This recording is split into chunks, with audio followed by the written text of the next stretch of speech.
A Caminho da Luz.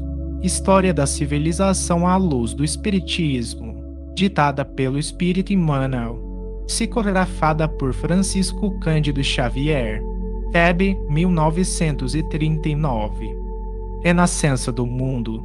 Temas abordados: movimentos regeneradores, missão da América, o plano invisível e a colonização do novo mundo, apogeu da Renascença, renascença religiosa, a Companhia de Jesus, ação do jesuitismo, movimentos regeneradores. Os albores do século XV, quando a idade medieval estava prestes a extinguir-se, grandes assembleias espirituais se reúnem nas proximidades do planeta, orientando os movimentos renovadores que, em virtude das determinações do Cristo, deveriam encaminhar o mundo para uma nova era. Todo esse esforço de regeneração efetuava-se sob o seu olhar misericordioso e compassivo, derramando sua luz em todos os corações. Mensageiros devotados reencarnam no orbe para desempenho de missões carinhosas e redentoras. Na Península Ibérica, sob a orientação da personalidade de Henrique de Sagres, incumbido de grandes e proveitosas realizações, fundam-se escolas de navegadores que se fazem ao grande oceano em busca de terras desconhecidas. Numerosos precursores da reforma surgem por toda parte, combatendo os abusos de natureza religiosa. Antigos mestres de Atenas reencarnaram na Itália, espalhando nos departamentos da pintura e da escultura as mais belas joias do gênio e do sentimento. A Inglaterra e a França preparam-se para a grande missão democrática que o Cristo lhes conferira.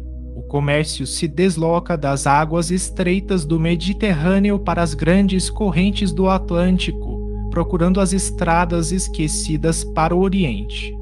Jesus dirige essa renascença de todas as atividades humanas, definindo a posição dos vários países europeus e investindo cada qual com determinada responsabilidade na estrutura da evolução coletiva do planeta. Para facilitar a obra extraordinária dessa imensa tarefa de renovação, os auxiliares do Divino Mestre conseguem ambientar na Europa antigas invenções e utilidades do Oriente, como a bússola para as experiências marítimas e o papel para a divulgação do pensamento. Missão da América. O Cristo localiza, então, na América suas fecundas esperanças. O século XVI alvorece com a descoberta do novo continente, sem que os europeus, de modo geral, compreendessem, na época, a importância de semelhante acontecimento. As riquezas fabulosas da Índia deslumbram o espírito aventureiro daquele tempo, e as testas coroadas do velho mundo não entenderam a significação moral do continente americano. Os operários de Jesus, porém, abstraídos da crítica ou do aplauso do mundo, cumprem os seus grandes deveres no âmbito das novas terras. Sob a determinação superior, organizam as linhas evolutivas das nacionalidades que aí teriam de florescer no porvir. Nesse campo de lutas novas e regeneradoras, todos os espíritos de boa vontade poderiam trabalhar pelo advento da paz e da fraternidade do futuro humano, e foi por isso que, laborando para os séculos por vindouros, definiram o papel de cada região no continente, localizando o cérebro da nova civilização no ponto onde hoje se alinham os Estados Unidos da América do Norte e o seu coração nas extensões da terra farta e acolhedora onde floresce o Brasil, a América do Sul. Os primeiros guardam os poderes materiais, o segundo detém as primícias dos poderes espirituais, destinadas à civilização planetária do futuro. O plano invisível e a colonização do novo mundo.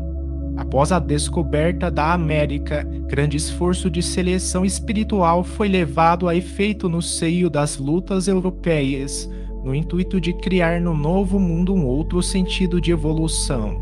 Se os colonizadores da região americana, nos primeiros tempos, eram os degredados ou os proscritos das sociedades europeias, importa considerar que esses colonos não vinham tão somente das grandes capitais do antigo continente, na exclusiva observância do plano material.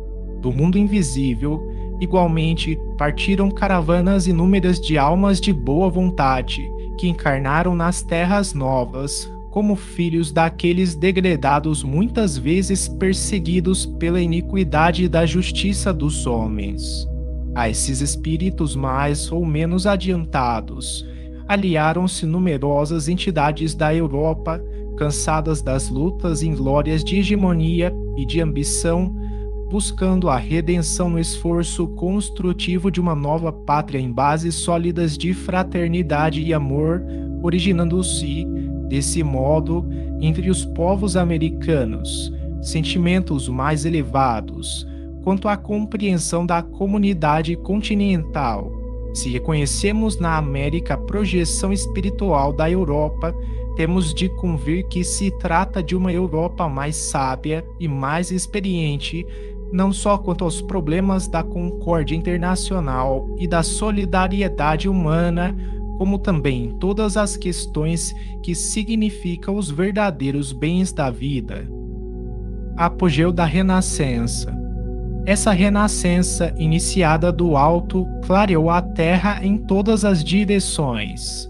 A invenção da imprensa facultava o mais alto progresso no mundo das ideias, criando as mais belas expressões de vida intelectual. A literatura apresenta uma vida nova e as artes atingem culminâncias que a posteridade não poderia alcançar. Numerosos artífices da Grécia Antiga, encarnados na Itália, deixam traços indeléveis da sua passagem nos mármores preciosos. Há mesmo, em todos os departamentos das atividades artísticas, um pronunciado sabor da vida grega anterior às disciplinas austeras do catolicismo na Idade Medieval, cujas regras, aliás, atingiam rigorosamente apenas quem não fosse parte integrante do quadro das autoridades eclesiásticas. Renascença religiosa. A essas atividades reformadoras não poderia escapar a Igreja desviada do caminho cristão. O plano invisível determina, assim, a vinda ao mundo de numerosos missionários com o objetivo de levar a efeito a renascença da religião, de maneira a regenerar os seus relaxados centros de força. Assim, no século XVI, aparecem as figuras veneráveis de Lutero, Calvino, Erasmo, Melanchthon e outros vultos notáveis da Reforma na Europa Central e nos Países Baixos. Por ocasião dos primeiros protestos contra o fausto desmedido dos príncipes da Igreja, ocupava a cadeira pontifícia Leão X, cuja vida mundana impressionava desagradavelmente os espíritos sinceramente religiosos. Sob a sua direção criara-se, em 1518, o célebre livro das taxas da Sagrada Chancelaria e da Sagrada Penitenciaria Apostólica, onde se encontrava estipulado o preço de absolvição para todos os pecados, para todos os adultérios, inclusive os crimes mais hediondos. Tais rebaixamentos da dignidade eclesiástica ambientaram as pregações de Lutero e seus companheiros de apostolado. De nada valeram as perseguições e ameaças ao eminente frade agostiniano. Alguns historiadores enxergaram na sua missão uma simples expressão de despeito dos seus companheiros de comunidade, em face da preferência de Leão X encarregando os dominicanos da pregação das indulgências. A verdade, contudo, é que o humilde filho de Sleben tornara-se órgão da repulsa geral aos abusos da Igreja no capítulo da imposição dogmática e da extorsão pecuniária. Os postulados de Lutero constituíram, antes de tudo, modalidade de combate aos absurdos romanos, sem representarem o caminho ideal para as verdades religiosas. Ao extremismo do abuso, respondia com o extremismo da intolerância, prejudicando a sua própria doutrina. Mas o seu esforço se coroou de notável importância para os caminhos do porvir. A Companhia de Jesus. Uma onda de claridades novas felicitava todas as consciências, mas os espíritos tenebrosos e pervertidos, que mostraram ao europeu outras aplicações da pólvora, além daquelas que os chineses haviam enxergado na beleza dos fogos de artifício, inspiraram ao cérebro obcecado e doentio de Inácio de Loyola a fundação do jesuitismo em 1534, colimando reprimir a liberdade das consciências. A Igreja, estendendo mão forte a essa ideia, inaugurava um dos períodos mais tristes da história ocidental, o Tribunal da Inquisição, com poderes de vida e morte nos países católicos, fez milhares e milhares de vítimas, ensobrando o caminho dos povos. Espetáculos sangrentos e detestáveis verificaram-se em quase todas as grandes cidades da Europa. Os autos de fé acenderam horrendas fogueiras do Santo Ofício, por toda a parte onde existissem cérebros que pensassem e corações que sentissem. Instituiu-se a devassa de todos os institutos sociais e a violação de todos os lares. Na Espanha, queimavam o infeliz na praça pública. Na França, tétrica noite causava pesadelos coletivos em matéria de fé. Na Irlanda, muitos fiéis faziam questão de levar ao altar de Jesus a vela feita da gordura dos protestantes. Ação do jesuitismo. A Companhia de Jesus, de nefasta memória, não procurava conhecer os meios para cogitar tão somente dos fins imorais a que se propunha. Sua ação desdobrou-se por largos anos de treva nos domínios da civilização ocidental, contribuindo amplamente para o atraso moral em que se encontra o homem científico dos tempos modernos. Suas hordas de predomínio, de cupidez e de ambição não martirizaram apenas o mundo secular. Também os padres sinceros sofreram largamente sob a sua preponderância nefasta.